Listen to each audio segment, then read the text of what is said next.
Baby girl. Sometimes I forget how fire I look in a beautiful ash blonde wig. It gotta be ash because the ash, the way it hits my brown skin tone, it melts in heaven. It's made for me. I can't explain it, but I love it so much. Today I've teamed up with Arabella Hair. They sent over this beautiful ash blonde wig. She's a 13 by 4 glueless body wave lace wig. I'm gonna be giving you all the details on mine. I'm giving you a start to finish install on this 26 inches of goodness. So if you want to see how we got this look, let's get started. Jumping right into it, this is the packaging from Arabella Hair. It is their signature like maroon burgundy color. Inside you have your beautiful wig, which is the start of the show, and there are some more goodies I'll show a little bit later. So let's not waste any time. Let's get right into it. This is our beautiful girl. I already love the color. It's like it's blonde, but if you look at it next to my skin, it's like highlights, lowlights, everything about it just is like a match made in heaven for my complexion.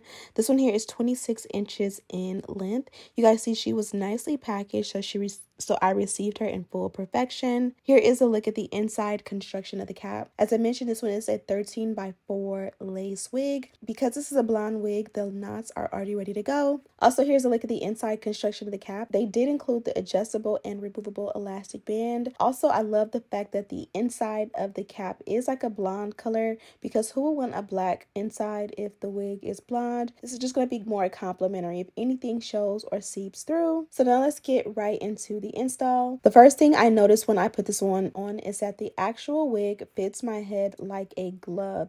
It fits exactly how I want it to fit, so it's not too big, it's not too small. It literally is just right. I love the density on this one. When it comes to blonde, I don't prefer a heavy density because I feel like sometimes because the hair is blonde and processed, it can get real crazy, real tangly, real sheddy real quick. So this is like a nice natural density that's going to give me a low maintenance vibe, and I still get a nice amount of length.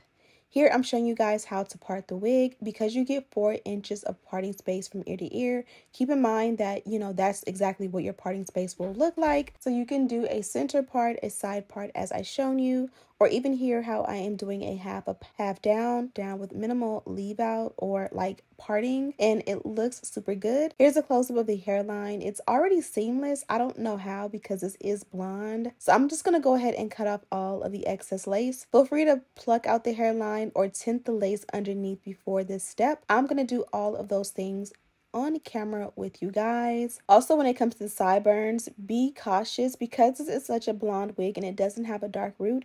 If you cut off the ear tab, the reality is that your darker sideburns will peek through. As you can see with mine, you're gonna see how I'm gonna blend it as best I can, but I for sure did not want the ear tabs on this one. But for you in general, it is a great idea to keep those ear tabs intact and not cut them off, so that you will have something to cover up your blonde or your brown or natural colored sideburns. Here I am going in with a lace tint, and you guys know I love a good foundation for my lace tint. I kind of played with 2 shades here. I went with the 14 first, and it was a little bit too light, so I mixed it in with a little bit of that 16, and I got the perfect skin tone tint. Now I'm gonna go in with my adhesive. This is a glueless melting spray, so I did go ahead and apply it underneath the wig, and now I'm gonna put the lace on top and press it in. Now let's go ahead and kind of like use the rat tail comb to kind of pull some hairs forward. We don't necessarily want to do like real like baby hair, but sometimes adding a little bit of like sparse, little flyaway pieces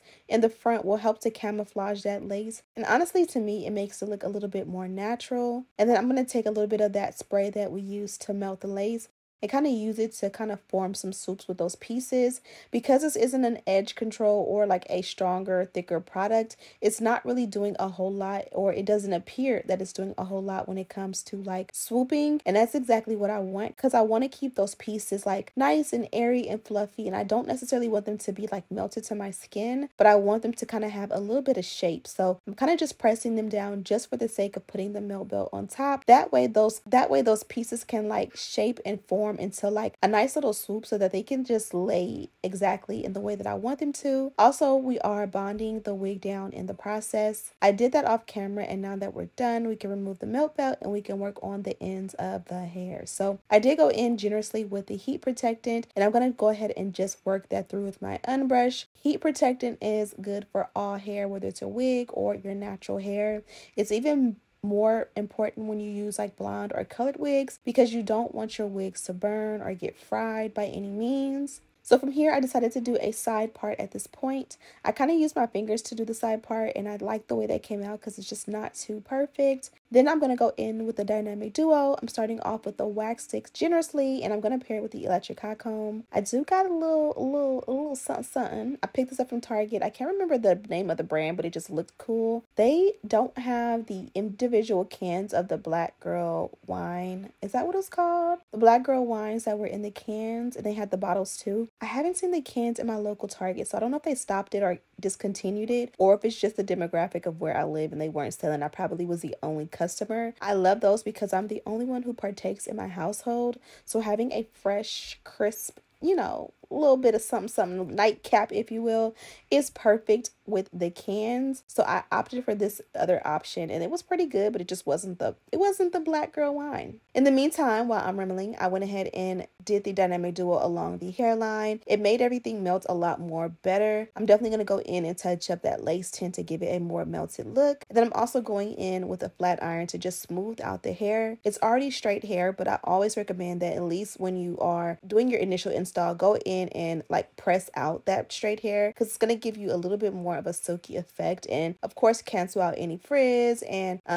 break up any kind of like crimps or anything that may have happened in shipping and handling. Also want to mention that there are options when you click the link in my description box to this wig. You can definitely customize it to your liking. For the lace, I got 13x4 lace, but if you want a closure, you can definitely go for that 6x5 pre-cut lace that they offer. And then as far as the actual color, there are 4 options. You can go for 613 blonde. You can go for 613 blonde, ombre ash blonde. You can go for the number 12 highlight with blonde, or you can go for the ash honey blonde as far as the options go. And then you can also switch up the lengths. This one starts at a 12-inch bob, and you can get it as long as a 30-inch. Now, with all that being said, I'm going to go in and add some curls to this one. This was a very super simple, easy install. So I figured I'd give you a little bit more fun by adding some curls. Typically with straight hair or just in general color processed hair, I generally try to keep it just straight or whatever texture it comes in, because sometimes you will find that because the hair is processed, it may or may not hold a curl. So for this, I definitely was taking a gamble and seeing like if we can at least get a little bit of curl or a little bit of wave going. Just like with natural blondes, I feel like their hair sometimes won't hold a curl as defined as someone who has like natural brown or black hair does. So here I just did a little bit of swoop up top because I was trying to see, I thought it was going to just completely drop, but I seen, okay, it got a little texture and definition. So maybe we can make some shake. It probably isn't going to be super tight Shirley Temple curls, but at least we can get a little bit of wave or something going that makes it look a little bit more natural for me, especially because I went for that side part, giving it a little bit of va-va-voom. It's going to be super cute because there's plenty of days and times where I'm going to wear this one actually straight. But for now and for that first install, let's give her a little summer flair, summer finesse, if you will. And I am using this big barrel curling iron from Hot Tools. I believe this is an 1/2-inch barrel, but you can definitely get this barrel in a smaller option. Here I am flicking it up for the gram. I love to get some content and some boomerangs. I'm going to be doing more like actual reels on my Instagram. I'm super excited to do that this summer. So you'll get some dedicated like hair tutorials over there, some makeup tutorials, and some of the viral like, TikTok challenge, rock, paper, scissors, shoot challenge. Different little things going over there will be super fun. Maybe even some cooking tutorials will be fun here and there. And now I finished that final curl and I was super scared to comb it out. So I'm going to add a generous helping of that light hold hairspray. And I'm going to let that set for a little bit just to make sure that the curls kind of stick and hold. From here, I'm going to go ahead and re-tint the lace, mainly focusing on that parting because we did not add anything to that parting. And though it is pretty nice, it's not too like ashy by any means, but it still needs to look brown and like brown skin like me. So I went ahead and added that Ruby Kisses mineral foundation. I believe this is the shade 14. And again, we are done, but I was a little bit nervous to comb the curls out. So I'm going to go ahead and show you guys what came in my packaging while the curls set. Here we got the dust bag from Arabella Hair. This is their signature dust bag and I love it so much. Inside the bag, we did get a pack of those HD wig caps. We also received a pack of 3D mink lashes. Here is the Arabella Hair melt belt. It comes in this beautiful packaging. We also got a pink melt belt with a comb on the end. And then we also got this pearl clip. This is super nice and very complimentary to this wig. So you can definitely do like a half up, half down and add that clip. And that is pretty much it, love bugs. Here I am combing the hair out for the first time. Again, I didn't want to go in with a comb or brush because I just knew that because the hair is blonde and it's long, it wasn't going to keep this super tight curl. You can definitely get that. I just highly recommend like curling it and letting it set overnight on a wig head before you brush out the curls, and you'll get even more definition. Also, another option is adding layers throughout will definitely help the hair to hold a curl. But that's pretty much it. I have a direct link and all the details on my wig down below. I'll have that down below as well. Thank you guys so much for watching. Don't forget to subscribe, like this video, and share with your friends. And as always, I'll see you in the next one. Smooches.